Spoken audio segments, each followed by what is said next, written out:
باللہ من الشیطان الرجیم بسم اللہ الرحمن الرحیم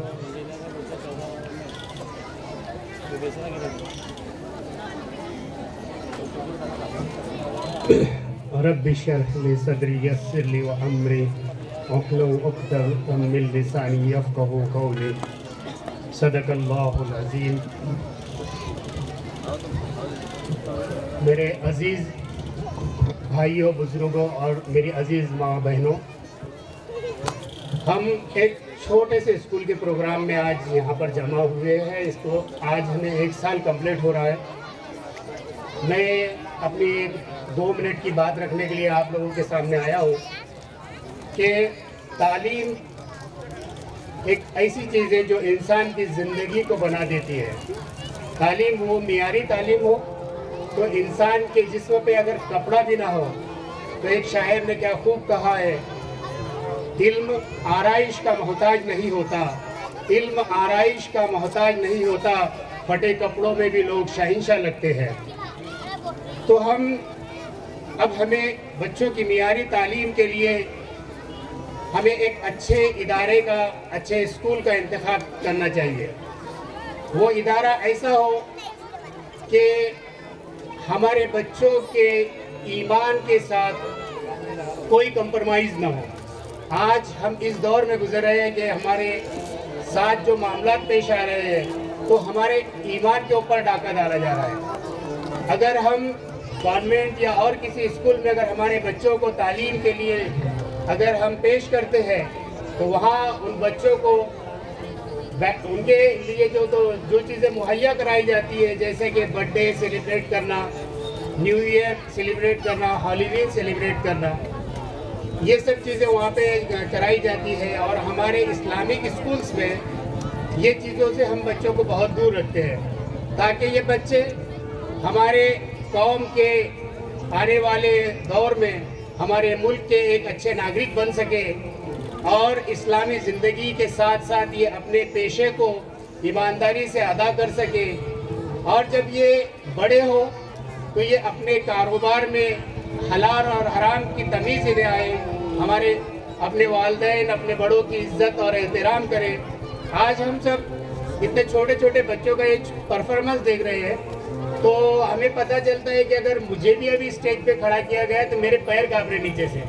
لیکن وہ بچوں کا کانفیڈنس آپ دیکھیے کہ آپ 1000 کی تعداد میں 1000 سے بھی زیادہ لوگ یہاں پر موجود ہیں، پھر بھی الحمدللہ ثم الحمدللہ ہمارے بچے بڑے اچھے انداز میں پرفارمنس کر رہے ہیں۔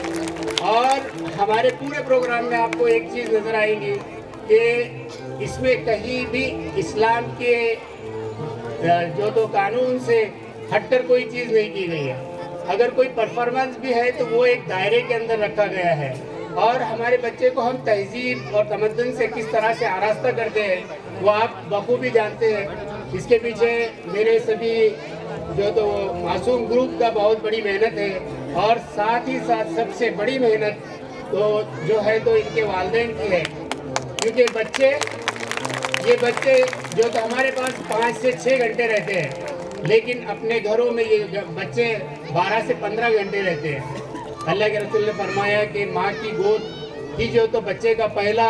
مدرسہ ہے، اور الحمدللہ ثم الحمدللہ ہمارے پاس جو بچے ہیں ان کے والدین کی کافی محنت ہے۔ ہم جو چیز ان بچوں کے لیے دیتے ہیں وہ اس کو پورا کرتے ہیں، کچھ کمی کوتاہی ہم لوگوں سے بھی ہو جاتی ہے، آپ سے بھی ہوتی ہے۔ اب یہ چھوٹے بچے ہیں، ہم کو اس کا رزلٹ ہمارے سامنے ہے۔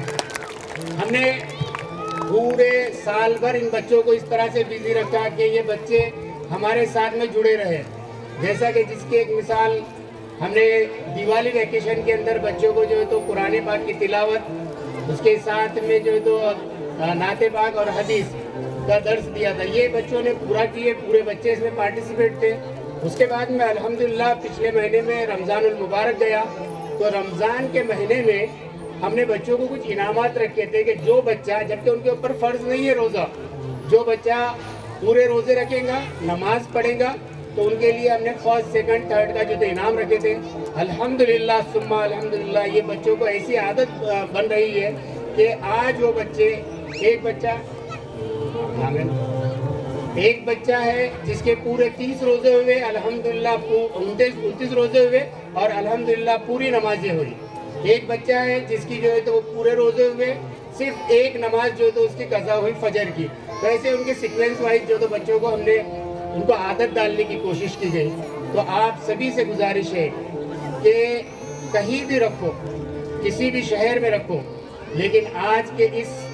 فتنے کے دور میں اپنے بچوں کا اور اپنا ایمان محفوظ اگر رکھنا ہے تو ایسے اسکولوں میں اپنے بچوں کے داخلے کرو کہ جہاں پہ دینی تعلیم کے ساتھ ساتھ دنیاوی تعلیم، وہاں پہ میتھ بھی پڑھایا جائے، وہاں پر سائنس بھی پڑھایا جائے، لیکن